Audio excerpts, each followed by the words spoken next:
Hey, welcome to the chair with James. It's going to be the Raider preview. Quick look back at Week 7. It was awful. It started off, okay. Both were trading scores and all that, but it ended up being a terrible, terrible game for the Raiders hosting the Buccaneers. Buccaneers end up winning 45-20.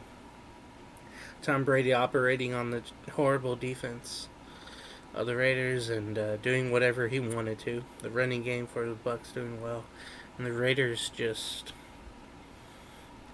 doing nothing really offensively and defensively. It's almost a feeling like here we go again.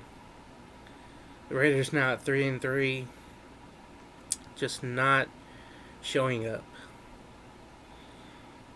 and I hate that.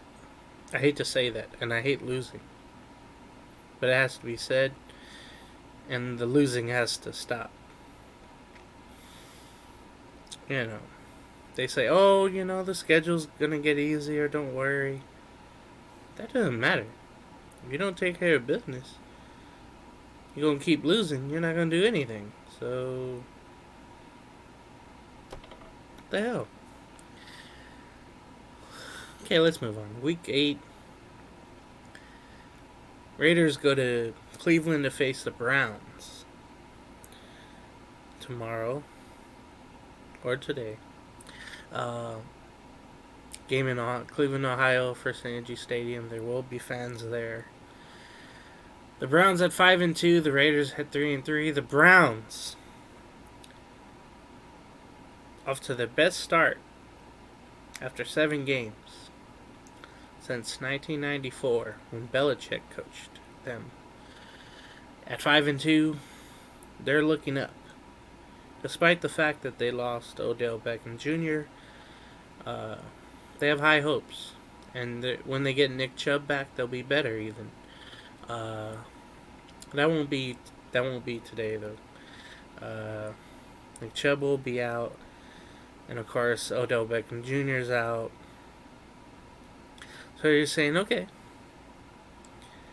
maybe the Raiders have a chance with this game. If their defense can get stops, the Raider defense can just do the bare minimum, pressure Mayfield into making bad decisions. What I saw last week was Mayfield playing the Bengals. He was airing the ball out very well. Again, timely first downs against the Bengals. And it was good. It was a good observation to watch Mayfield against the Bengals because the Bengals have pretty much the same horror defense as the Raiders do. So you kind of game plan and tunnel vision and think, okay, how is this going to work against the Raider defense and how can things be different? So we'll see how it goes. Raiders are second in the division. The Browns are third in theirs. Both averaged the same amount of points. This will be a test, and injury wise, this is key because Josh Jacobs has a knee injury, and he is still a game time decision. But I think he'll play, but one little tweak, one little run that doesn't go well, and he'll be out. That's the feeling that I get. For Bryan Edwards, he has an ankle and foot injury. He's questionable. So that's been elevated because the last 4 weeks he's been out for the Raiders. For the receiving Browns, Catterall Hodge, he has a hamstring injury, but he was activated off the IR. Myles Garrett, he's able to play. He did miss some practice, but we'll see what happens with that. Listen, if there was ever a wake-up call, the Raiders need it. You're 3-3, and you're just hoping for a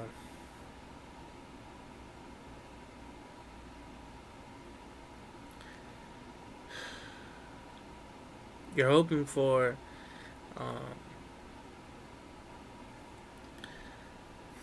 a better effort, and it's annoying how much this team flip-flops, both offensively and defensively.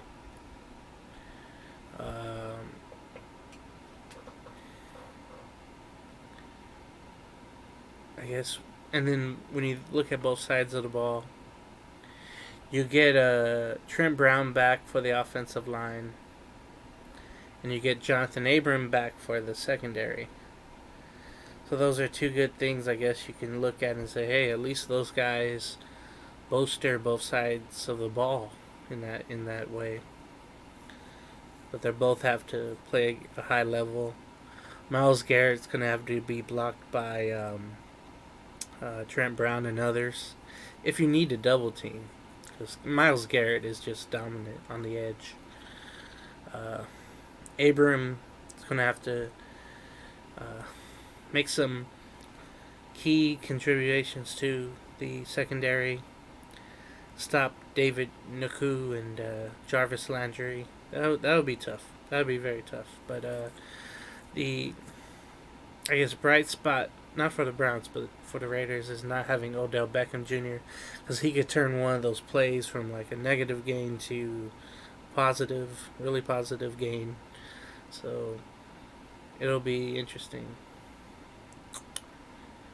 The weather, cold and wet. That'll be the first game the Raiders play, one of those games, and that'll be interesting to see how, Carr is able to hold on to the ball and throw the ball. I'm hoping that Waller gets more of a game, more looks. What I see from others is saying, hey, this is going to be a shootout. I don't know about that. You hope for the I guess you don't hope for a shootout, but you hope for, if you're the Raiders, you just hope for a total domination. But the Browns just have so much on offense. They do a lot of great things on offense, and both do. But the defenses are just bad sometimes, and with the Raiders, it's most of the time.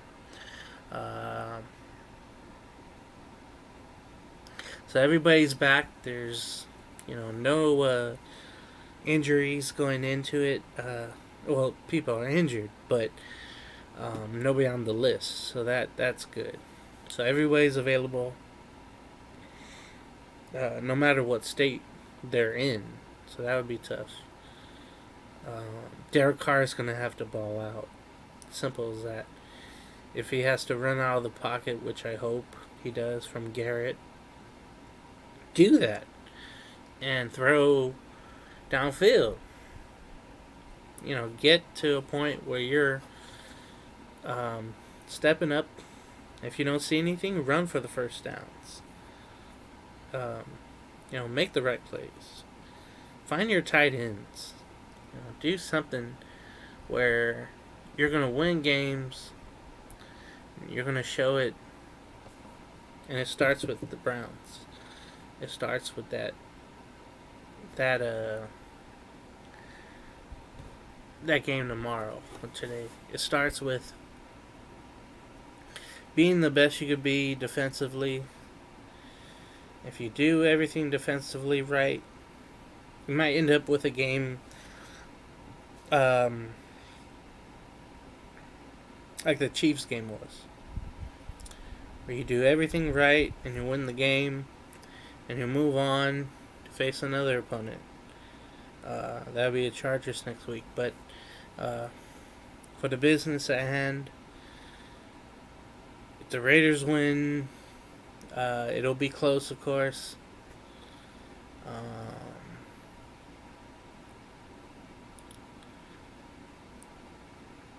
I'm gonna say, as I'm looking at all the predictions, they all have it really close. Most of them going with the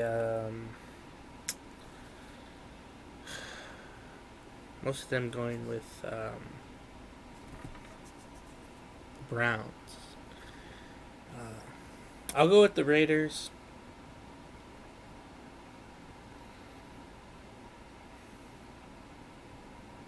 I like 28-24. And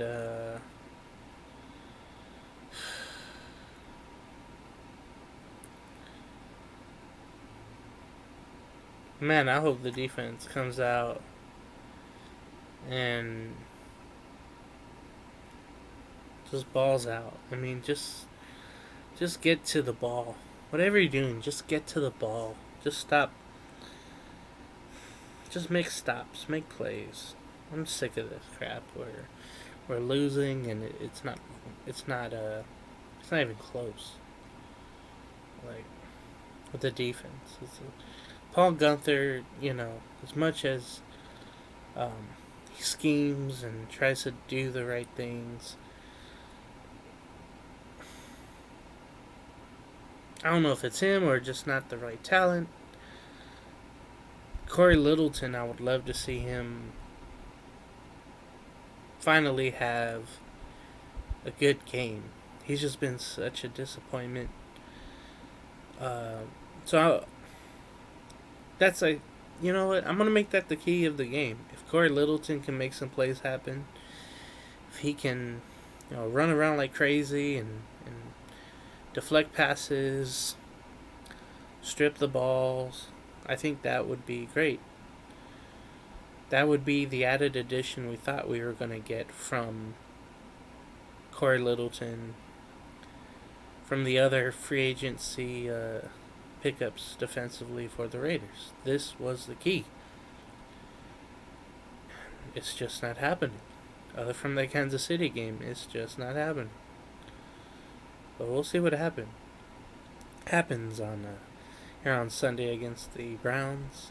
This has been the Chair with James, the Raider Preview Week 8. We'll see you next time. Later, everybody.